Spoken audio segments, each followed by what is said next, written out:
Welcome to Healing and Growing with me, your host, Peter Gold, PhD. Join me and renowned teachers, healers, and practitioners as we explore the realms of healing and growth. If you're seeking a better way in life or just curious about new ways to expand and enrich your life, you have come to the right place. Welcome to Healing and Growing with Peter Gold, PhD.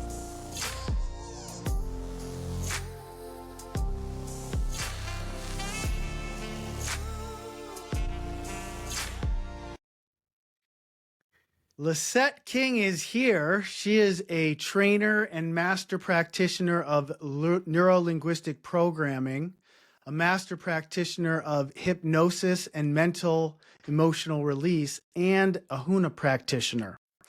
With over a decade of coaching and consulting, she has been helping leaders from across industries remove blockages and heal unresolved trauma so that they can lead with enhanced greatness and purpose.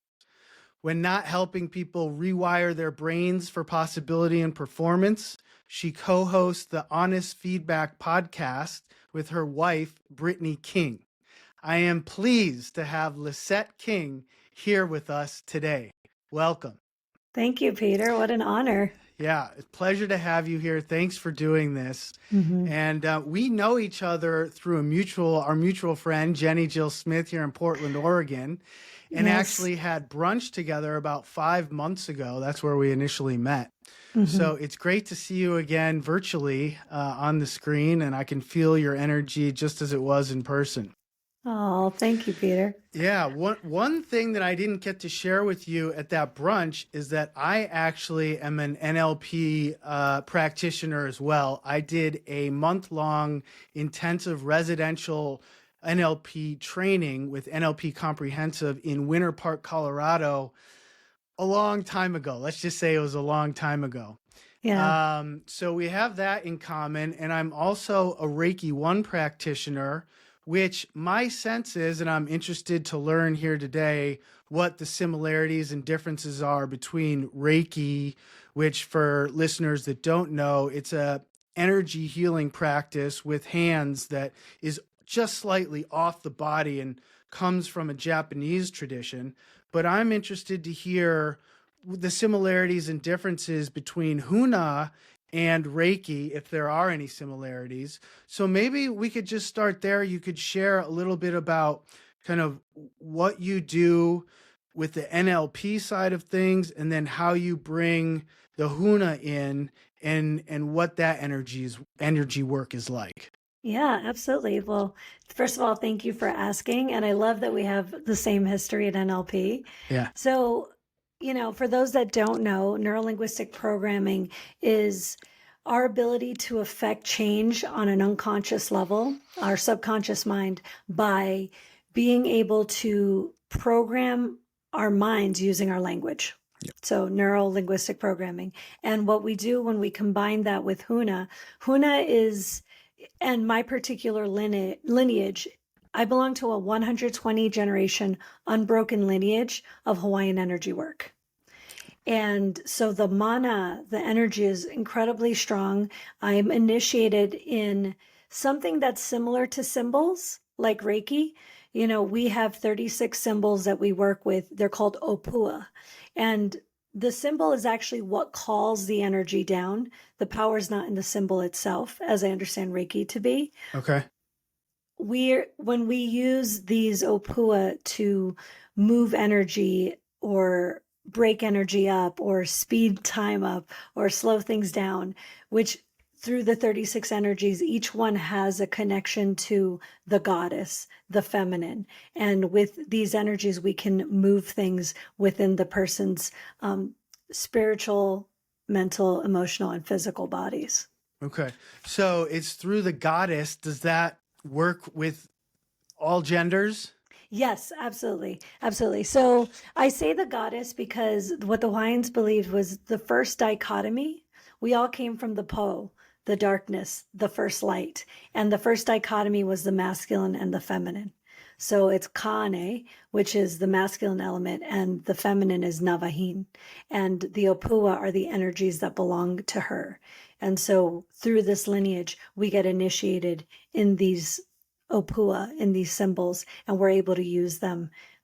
I've just actually received my last initiation where I've been fully initiated in all 36 Opua. And so it's a really grand honor to be a full initiator, Well, as it's congratulations. called. Thank you. Yeah, that's Thank great. you. So tell us a little bit more about these symbols and how they allow you to, maybe you could give an example of how they allow you to transmit or channel the energy of the specific energy of that symbol, if that's how it works. Yeah, absolutely. So, the first thing I need to say is I don't know how electricity works, and it still works when I flip my switch. So there's the how of it is bigger than I can comprehend, other than when you become initiated in the symbols, you are now activated with them. You can use them and you can channel them and bring them into remembering that all energy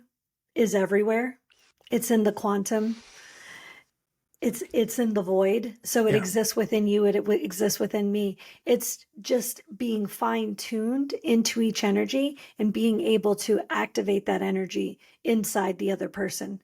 And so one of the first ones we initiate everyone in is one for clearing. Okay.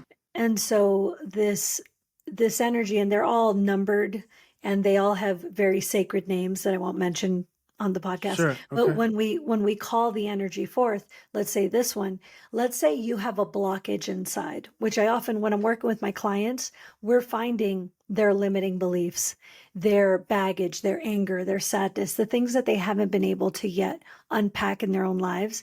And when we find the Hawaiians would refer to it as a black bag, metaphorically speaking.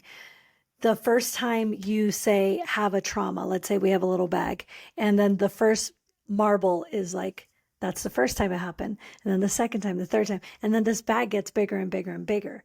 If you've never emptied out these little bags inside, the baggage gets stored inside of you and inside your physical body, inside your unconscious mind. And this one particular one, Opua, when we know where the baggage is and the unconscious mind is ready to release it, we can put the clearing Opua, and essentially it shakes it loose, breaks it up, and you can feel the baggage actually start to loosen in your body. And then there's another one for, it's essentially using fire element to overturn the old condition. And you can feel the baggage almost like turn into smoke and leave your body, or however you feel energy. That's how I personally feel it. So when you're working with someone, do you like place these symbols on them, or do you draw them with your finger, like in the air? Like, how does that work? Yeah, absolutely. And if none of if any of this is like you don't feel right about talking about it, or it's just not appropriate to talk about it in a public setting, that's totally fine. Oh, absolutely. You just tell me. Yeah. Thank you. Thank you for giving me that permission. Yeah, absolutely. I'm always cautious of how much I wish to share. And because it is the initiations are so profound. When you go through this, it is a very sacred, like there are no cameras in the room when initiations are going on. There are things that are sacred. We chant, and those are never recorded on video. And so there's things that we keep sacred. And when we call forth this energy, yes, there's an aspect of drawing it and calling it in your mind's eye. So they like to talk about when we first start working with magic, there's often implements, like a wand can be considered an implement, or a crystal could be considered an implement. It's something that calls forth an energy. The more advanced a practitioner you become, you can draw the energy forth by just drawing it with your hand and calling it into the space. And you're activating those cells, those molecules, those atoms inside the other person by drawing it and calling it. And the better and faster you get at it, you can just think about it and activate those energies within yourself and within others. So I'm curious, when you say when people first start to work with magic, can you explain what magic is, how you think of it? Yeah, absolutely. So how do I think of it? There's that which we can see, right? And we can prove with science. And then there's that within the unseen. It's those forces, that unknown, right? When you think of the color spectrum, there's only so much the cones in our eyes can grab, right? And then there's limitation in dogs. They have less, they don't have the cones that allow them to see the color. But then you think of a cat, and they can see so much more that we cannot see. Mm. The magic is in the unseen. Mm. And the ability to know that it's there and that it's doing the work, whether or not we can see it, we can feel it, and we can feel the effects of it on the other side. It sounds like kind of a, and maybe this isn't true at all, but it kind of sounds like a shamanic tradition where you're channeling the unseen to help the visible, more tangible world. Yes, absolutely. Absolutely. Yeah. That's one of the, it's called Hawaiian shamanism. I would never, shaman is a title given, you don't just claim that you are that. But yeah, it's all in that lineage of the kahunas, those who've been able to work with Hawaiian magic. Like when the deeper I got into this work, ho'omana, which is the ancient word for huna. Huna essentially just means hidden wisdom. Okay. Okay. When the missionaries got to Hawaii, they asked, "What is it that you believe in?" And the Hawaiians, said, "Shh, that's huna," which essentially just means that's hidden. You're not able to see it. It's under the surface. But ho'omana is the actual title of it. And ho'omana, the two words, if you separated the word ho'omana, it would be to make energy. I love that. And when you put the words together, it's the study of empowerment. It's not about making energy, but being the conduit of the energy of nature. Mm. I don't know if I answered your question, but I got Yeah, to answer. no. So when you say make energy, some people, law of thermodynamics, you can't destroy or create energy. My sense is that when you say make energy, it's channel it or create a new kind of character of energy or frequency of energy.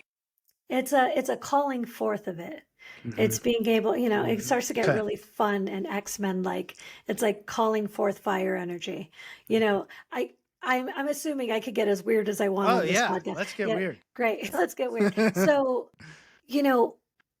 the 4 elements or 5 elements exist within all of us: fire, earth, air, water, and ether. Undeniable all across the board. In any ancient wisdom, you find the elements.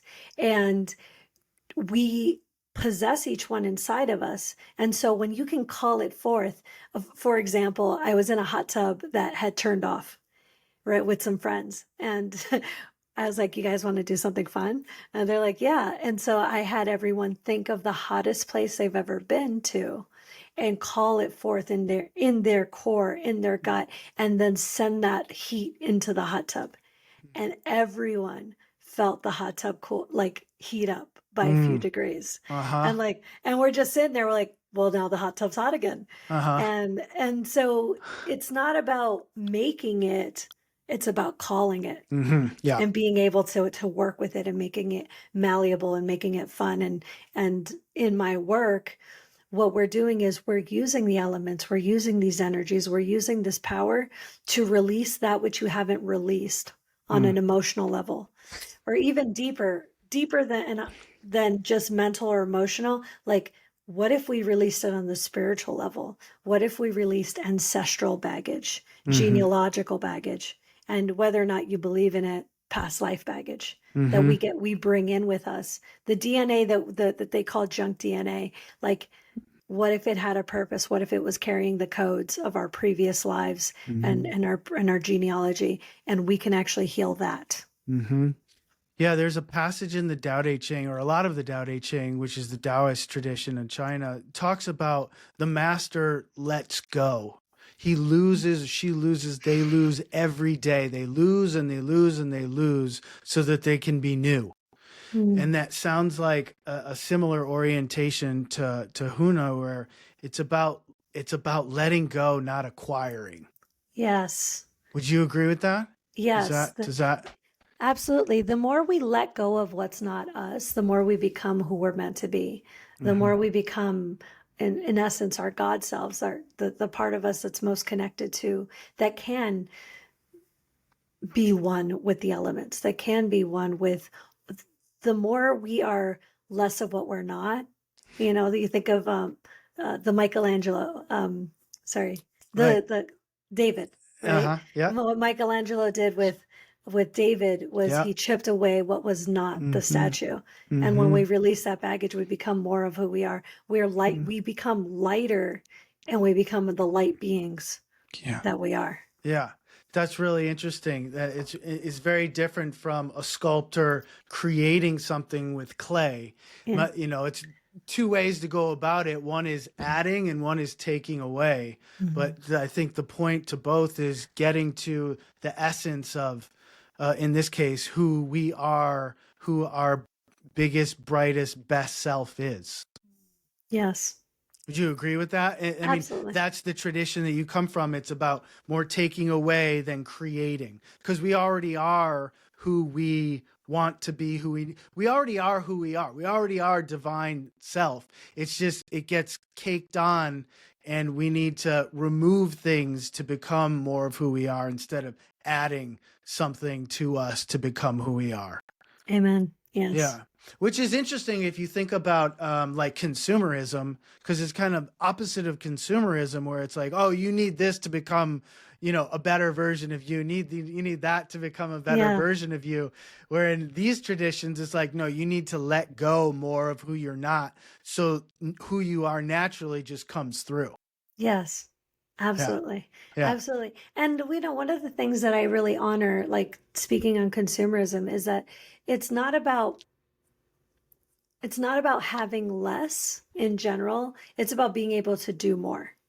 And Okay. you can do more with you can do more the less baggage you have. Like there was no judgment around having wealth in this lineage. In fact, it's like the, the person who was most tapped in could bring the light down, can bring the light down and create it in the physical, but you're Hmm. creating it in the physical because you're affecting the physical. Hmm. And so there was power in having, so that you can do more, be more, and just like affect reality in a powerful way. But that comes from being more of who you are, which comes from letting go of who you're not, Absolutely. instead of Absolutely. trying to add something to who you are so that you can be more of who you are, your best self, Yeah. with a product. With a product. Yeah, absolutely. Yeah. Absolutely. It's the power of spirit, the power of source is the power you need. That's You the know? power. Yeah, and that's Yeah. the power that is everything that animates everything in the world according to the ancient traditions. Absolutely. It's And where animating us. it's animating us. It's Yeah. allowing us to talk right now. Yeah. And the clearer we are as channels, a lot of traditions say, the easier we can channel our that divine power and spirit through us, which is only able to be channeled through us because there's only one of us, Mm-hmm. right? Yeah. We all have, there's no fingerprint like mine, like yours. Yeah. We're one of one, just like a Yeah. snowflake. Mm-hmm. And so by letting go, we're more able to channel more of who we are, our Yes. version of the divine essence. Absolutely. Yeah. Absolutely. Yeah. So that's really cool. So it's a Hawaiian shamanic tradition that I love Hawaii. I've been to Hawaii 3 times, and I can just feel the power there, even though I didn't have, you know, a direct line into the lineage there, just the land and the water and everything. But so this is like the spiritual tradition of the ancient Hawaiian culture, correct? Absolutely. Yes. Uh-huh. Yes. Wow. Yeah. That's That's really incredible. great. Yeah. And so how did you find it? How did Yeah. you come to find this Hawaiian tradition? Yeah. So I actually found it by way of NLP, to be Hmm. honest with you. Huh. I was learning from a different teacher in 2013, and I had done my first NLP course, which is like the practitionership, Mhm. and that class still, wherever you go, is like about $4,000 to do, 4 or 5,000 to do that original class. And so I found this guy, I was pulled to it. And it feels like anywhere that I went to school, there was like, there's these two paths, you know, because we need the mental and we need the spiritual. And they would show these two paths. And I think my teacher back then learned from the father of my current teacher. And it said HUNA. And, you know, someone in the back of the room said, hey, what's HUNA? And you could tell the guy hadn't gone because he was like, well, you know, it's like this, like, and then like, that was like all he described it as. And all I could think was, well, I want to learn that. but he didn't actually have access to it, or he had never learned from it. So I kind of like shelved that idea and didn't continue going on with that school. And fast forward 4 years later, a friend of mine was like, hey, you should go learn NLP. And I was like, I tried it. It was cool. I did some really cool shit with NLP. The first time I learned NLP and discovered that like I actually had control of my mind, I had been in the pattern of self-awareness, right? And so through the pattern of self-awareness, I had discovered, okay, I have this problem, and I have this problem because this shit happened when I was a kid. And this, like, I could explain my problem. I was an expert in my problem, but I still hadn't been able to solve my problem. And I go to NLP and I was like, oh, there's actually a wiring and we can rewire things. And I took what I learned in that class and just the simple things about like focusing on the end result. The most important thing is the end result. Everything else is like, you just have to pay attention. I used that to go win a game show. So I won The Price is Right. What? What? Yeah. You won The Price is Right? Yes. What? You were on The Price is Right? Yeah. Oh my! And I won the whole show. What? I won the showcase showdown. I still drive the truck that I won. Yeah. Oh, are you serious? Yeah. What kind I swear. Oh my God! Wow. Yeah. Yeah. You can Google it. It aired 11, 12, 13. So there's still little clips of it on YouTube and stuff. But all that said, I love The Price is Right. Who doesn't, man? I grew up on it. Oh yeah, absolutely. Yeah. Well, if you ever want to win, I'll tell you how to win. So fast forward a few years, I obviously got a lot from that class because I was started to like see changes. And then my friend was like, you should go check out NLP from this guy. This is like the guy, like they're NLP.com. They're the company that started that, you know, they're pretty high up there, like worked with Bandler and all those things. And my teacher, so I go to this class and it's with Matt. Bandler, for the listeners that don't know, is one of the founders of NLP. Yes. So Richard Bandler and Grinder, right? John Grinder. So all around the same time, Tad James was also started NLP. So his son, Matt James, is who now owns the company. Okay. So I go to learn from Matt, and there was just something different about him. Like energetically, he was just a really different dude. And I could see this, there was something different. And the guy wore aloha shirts, and they did the hey, we have this thing called HUNA. Come if it interests you. It was like the only thing that didn't have a very NLP pitch to it. Like everything else, they're like NLP, like fucking, like they are using the quantum linguistics to sell to you. But they're like, HUNA, come if it calls you. And I was like, I'm going. Like I just knew. Yeah.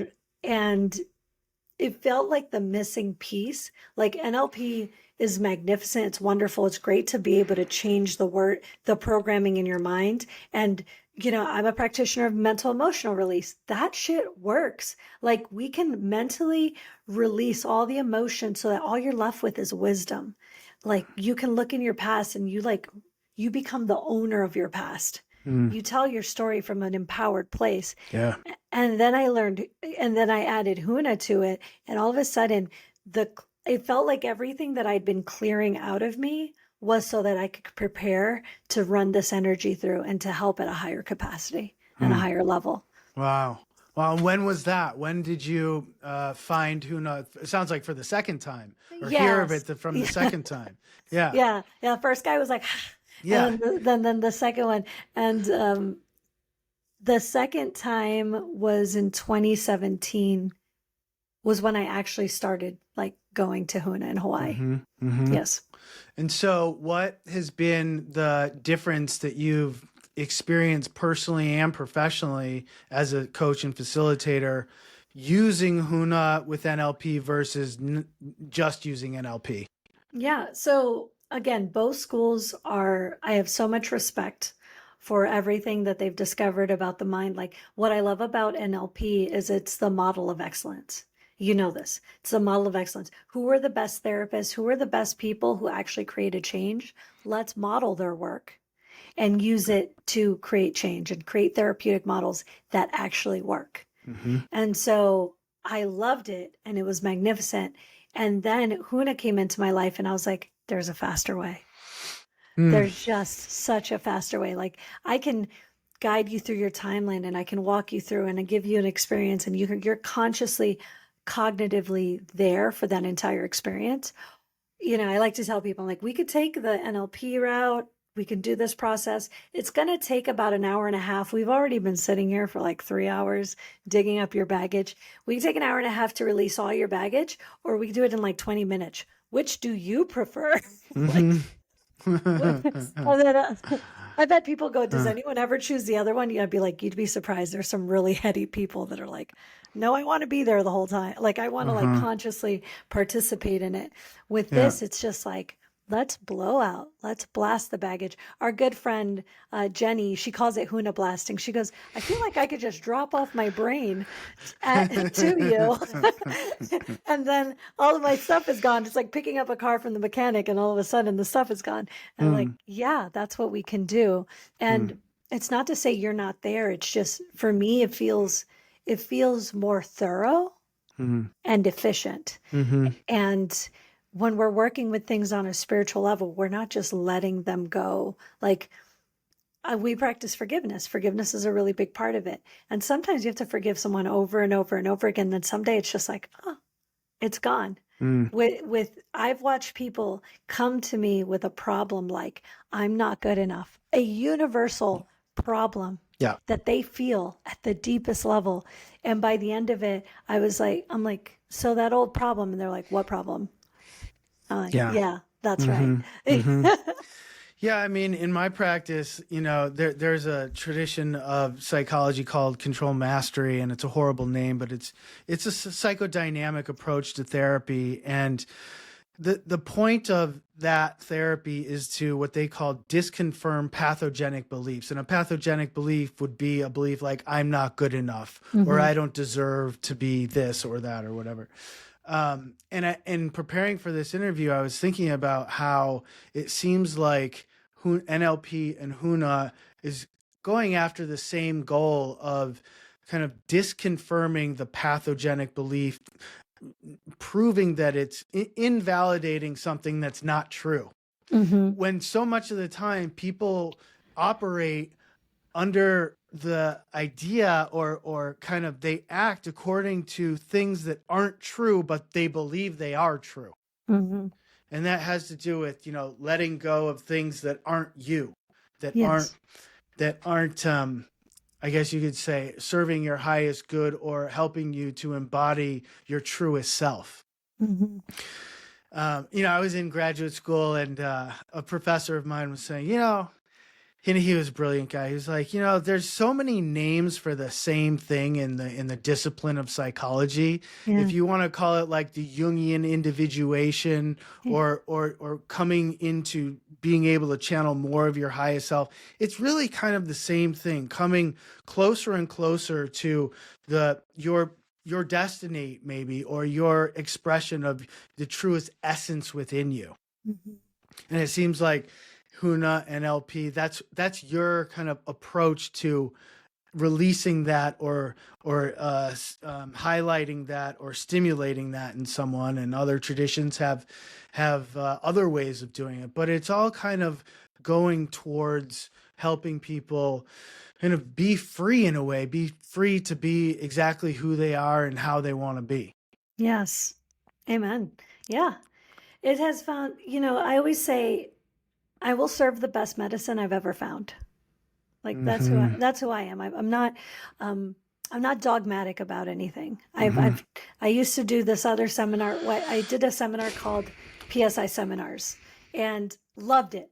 It was a big aha. It was a big, like, for me, it was the first time the lights got turned on. Right. It's very much like Landmark. I was just like, wait, turns out I was just sleeping. So I need to Yeah. wake up. Yeah.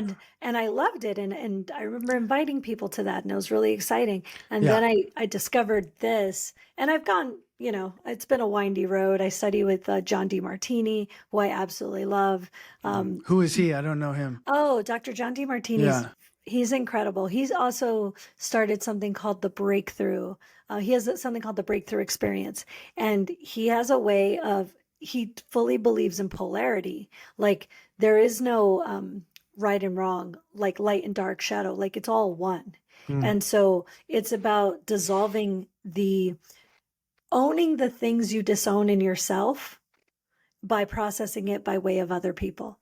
And so he says anywhere there's an energetic charge, it's just something you haven't owned in yourself. Can you give an example of that? Absolutely. So let's say this is what's coming through. So let's say you judge someone for being greedy. Okay. Greedy or gluttonous or something along those lines, right? And you have this judgment of them, but you have a really hard charge on it. You have a charge on it. Like, oh, that they disgust me. Like you abhor that behavior. Anywhere you abhor a behavior, you have not accepted it or owned it within yourself. And so if you actually take a moment to unpack, like it could be that there's an area of your life that you're insatiable. Perhaps you're like a secret smoker, right? But you're upset at someone for like overeating, right? It's just like you haven't dissolved the thing. It's never a 1-to-1 ratio. It's like it's just in your blind spot. Yeah. So it's this way of illuminating where you're not owning the part of yourself so that you can own it, dissolve it, integrate it, and accept it. And we can't heal that which we don't accept. So I studied with him, and that was like this beautiful, turned on a lot of lights for me. So I have a really deep love and understanding of polarity that you can't, we can work in the light, but we have to accept that there's darkness. We can't deny one to have the other. Like there's a full appreciation of all of it. Like I'll never, people are like, you got to do shadow work. You got to do shadow work. It's like, you just work on yourself and that shadow work, like Yeah, literally. there's plenty of shadow just within you. Yeah. Which just within each of us. Yeah. Absolutely. And so like the work that you do on yourself is the most sacred work. And as I was going, I've sat with ayahuasca and psilocybin and, bufo and all sorts of medicines that have all turned on the lights in different ways. And the truth is always the same. No matter what I sit in, it's like, we're all one. And it's about love and acceptance of the one being you and everyone around you. Yeah. So let's talk a little bit about the shadow, and that means so many things to so many different people. But I'm curious to know and to hear, because this is, this light dark polarity is all through Jungian psychology, and I'm curious if like what is like the Hawaiian, because I get the sense when you're talking that it's kind of, you're working with the unseen realms, and some of those realms, people, there is evil in the world. So I'm curious to know like the Hawaiian view of evil and where that fits into their worldview, especially when it comes to like the unseen world and using the unseen world to affect the seen world. If you are enjoying this podcast, please take a few seconds to follow, like, and share it on Spotify and/or Apple Podcasts. It would mean the world to me, but more importantly, it will help other people interested in healing and growing find additional resources for themselves and others. I'll give you a second to do that right now. Good. Thank you so much. Now back to the show. if you know. There's so many questions in there. Okay. So for one, I would say, let's go with the word evil, right? Yeah. It's the word evil itself is tied to very direct religious things, right? And so wherever we only see that which we believe. Okay, we only see that which we believe. We see what we believe. We don't believe what we see. And so, if you live in a world where evil is this thing that needs to be fought against, you get to face evil and fight against it. Where if you're working and standing in the light, it's not to say we call them entities. Okay, it's not necessarily, there's not a label on it. It's just a density it's an energy that has an intention. Essentially a disembodied entity, right? We're embodied entities. We're incorporated. Like we have these little bodies, and then there are entities that exist. And when you are an energetic match to that darkness, that sludge, then an entity can attach to you. And now it's essentially using you like a host. And we have methodologies. There's a class called Advanced Depossession. It's my favorite class. I dream of teaching it one day because it's my favorite thing to do. Like I love a solid exorcism. I love finding an energy that does not belong to you because it doesn't belong to you. It's something that latched onto you. And so one of the things that I work with, particularly a lot of people who have entities that are dark end up finding me, and I help them return that energy to the light. Yeah.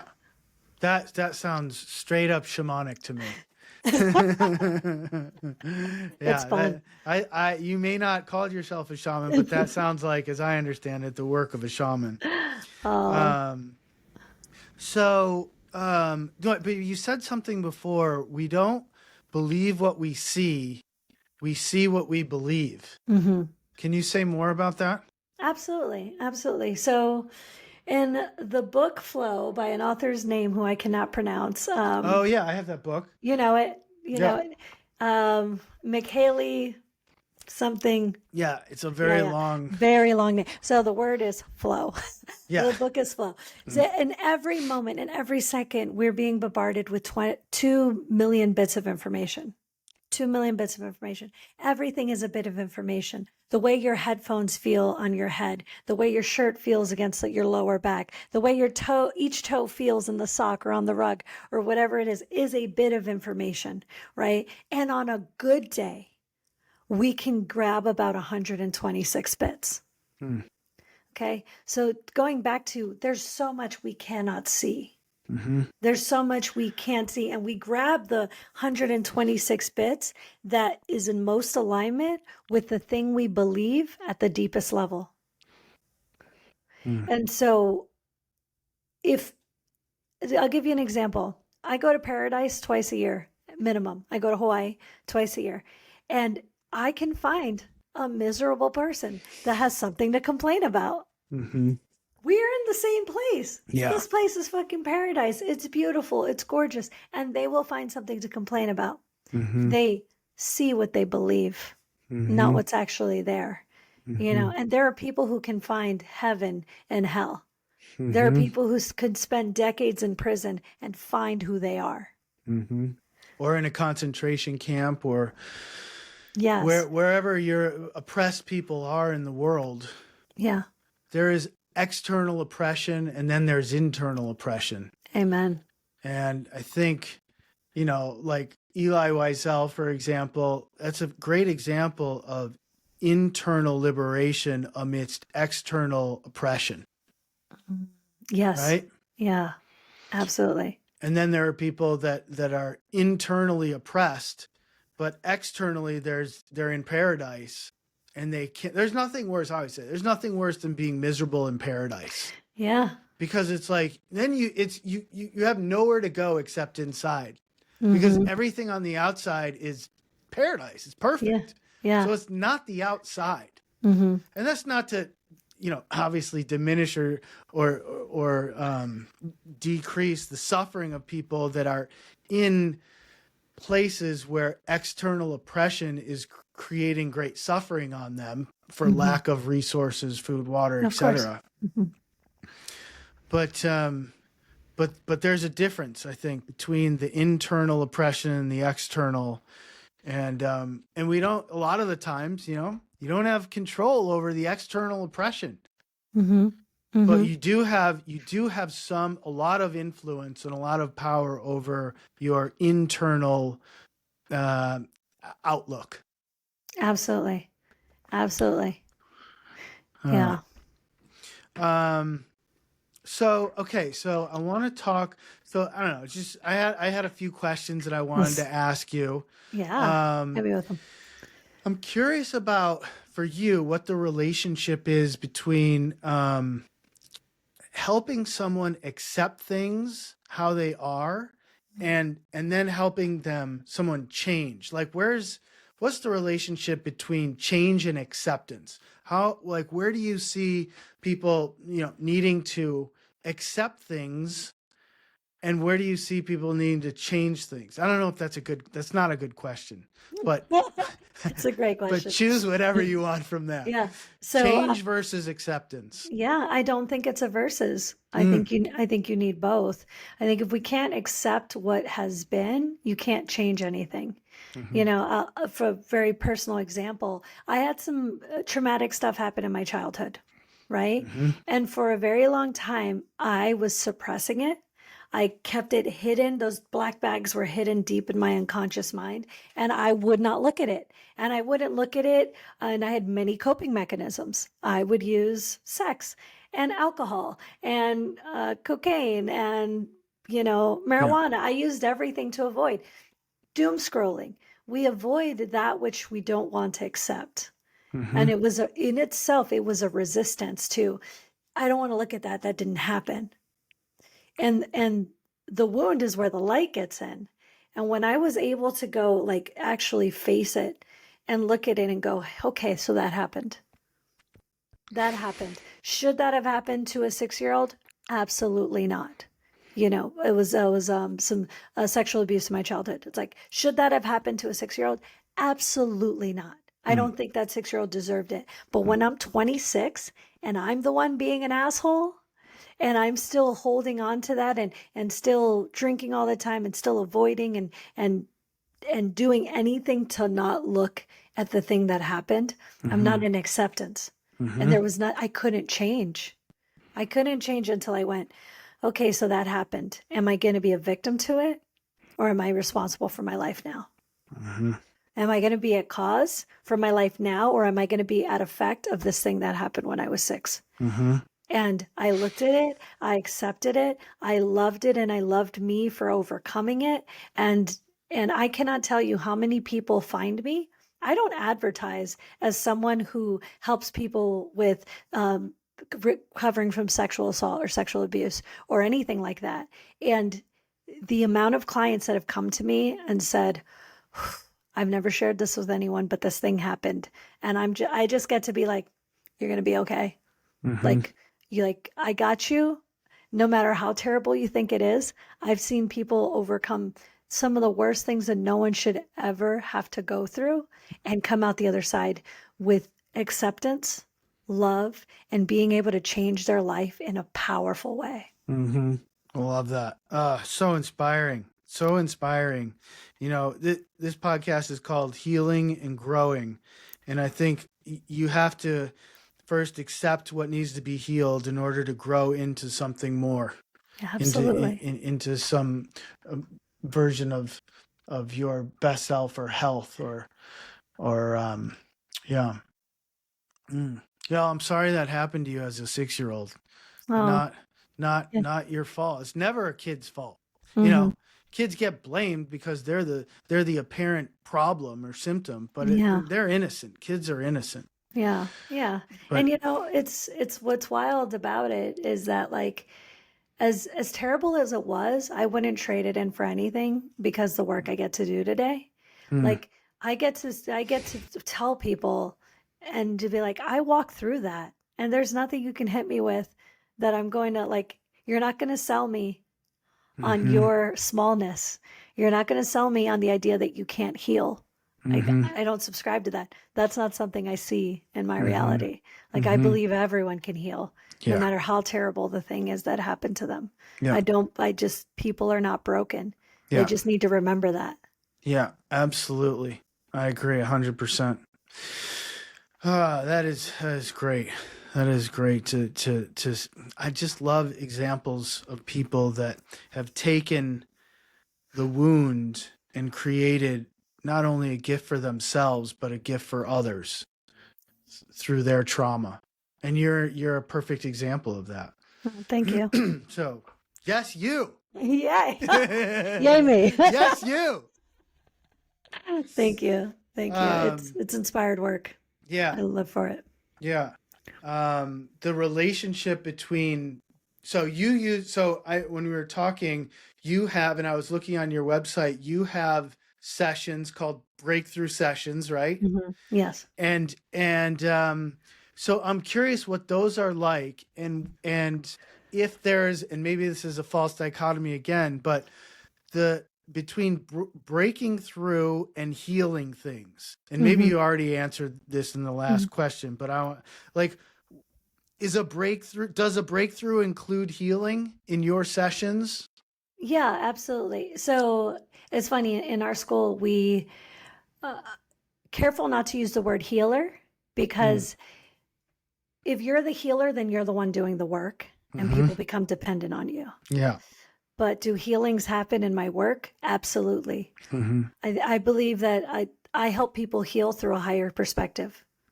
When you can see an event from a different perspective, when I could see what happened to me as a child and go, that's why I'm here to help people, I've now given that thing a purpose.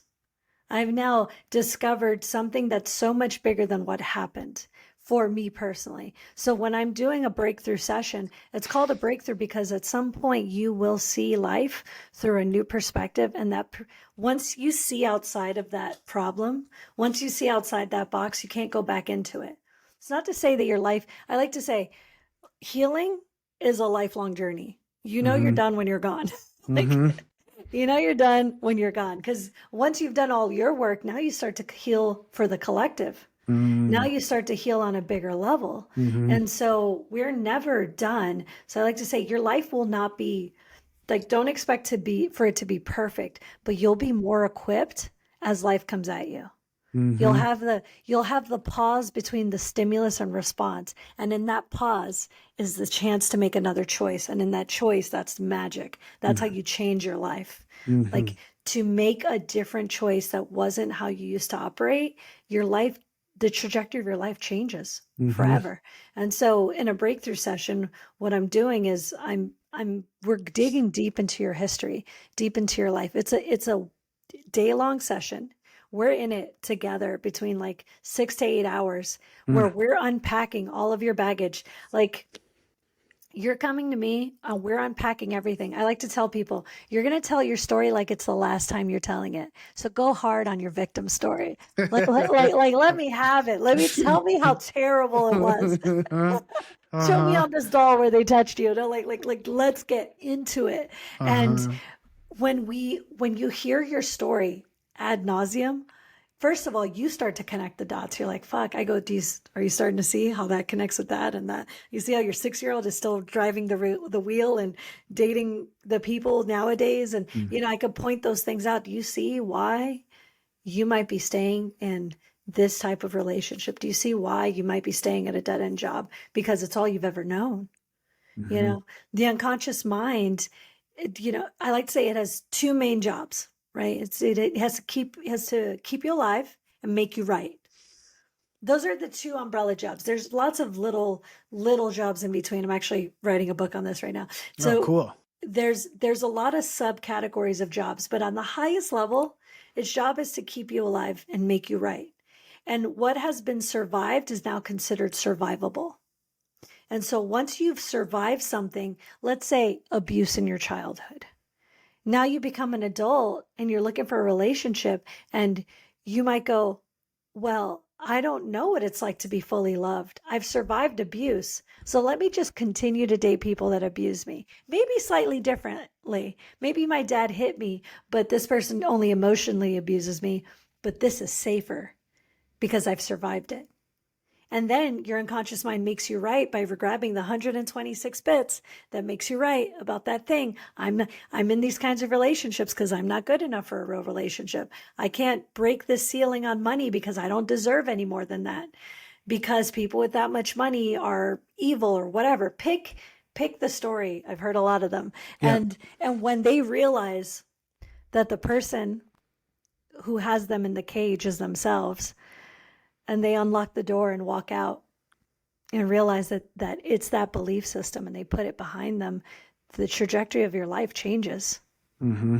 You can't go back to thinking the way you used to think. Mm-hmm. Sounds like a long, powerful day. It is. Yeah. It is. It's an intensive for sure. Yeah.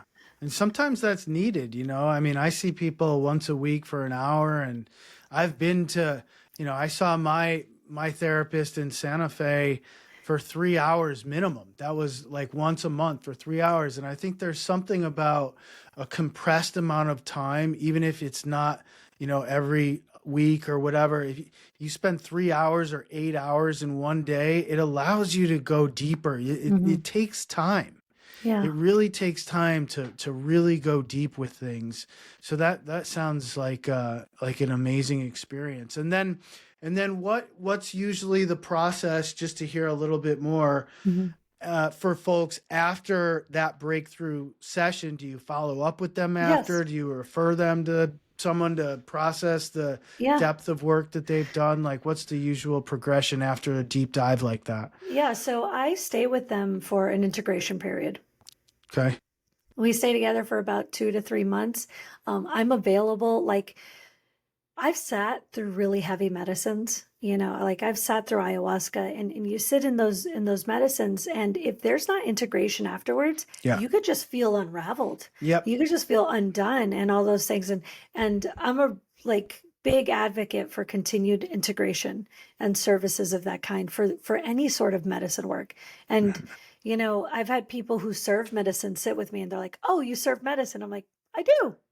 It's a profound experience that changes your perspective on life, and you can never look at life the same way again. And when you get out of that, sometimes there's a period of integration. Yeah. Like you know, you do a breakthrough, and let's say you did a breakthrough on physical health, and you look down and the weight's still there. So you need support as you're making better choices. All right, what are you doing this week? What's going on? How are we changing? Like, who are you going to see next to get support in that way? Or if they're in, you know, have relationship baggage, and they're like, they wake up from this breakthrough and they're like, "Oh shit, I'm in the relationship that baggage built." And they've either had to, you know, I tell them to not make major decisions while we're working together. Like, let's let the integration period, the cool down period. Yeah. But they come out of it, and I did say, and they will have to sometimes need to transition out of that relationship, or something big has to change. And when their partners are willing and loving, that then they meet them in that change, it's a beautiful thing. Or you have to leave that job because it's too small for you, because it's the job the I'm not good enough chose. You know, and so I stay with them because it is like, it's like new legs. They go back into their life, and I'm there to support you as you're feeling what that feels like to go, "Oh shit, this is the life that my baggage built, and it's too small for me. This fishbowl's too small." It sounds like, well, do you tell them before you start, like, this could be life changing? Oh yeah, that's my disclaimer. So, yeah, exactly. Careful what you ask for, because this could be life changing. Yeah. Yeah, absolutely. Every time. And you know, some people choose out of it because of that. Yeah, I'm sure. And that's okay. You know, some people just aren't ready for a deep, deep change and deep dive into their healing and their growing. Yeah, absolutely. Well, if people want to find you, where are you online? where if someone wants to work with you, how do they reach out? For sure. So I'm lisetking.com, LISSETKING.com. And if you find me through Peter's podcast, I will offer you, a $300 discount if we do end up working together. Great. And so if you can add a link in the show notes, I do Sure, an hour long free consultation, no pressure consultation. We will sit. If this is the work for you, if you're ready to change your life in a massive way, I will take you there. I will hold your hand through the integration, and I'm just here to serve. I know I'm very clear on my healing and what it has done for me, and I just want to pay that forward, because how I'm able to live my life is unlike anything I could ever dream of before. And so knowing this is possible for me, I just want to scream it from the rooftops. You don't have to live a small life. It is all over you probably saw it on my website. It's limitless possibilities. I truly believe you can have anything you've dreamed of. And so I'm here to support people, but they have to let go of the baggage first.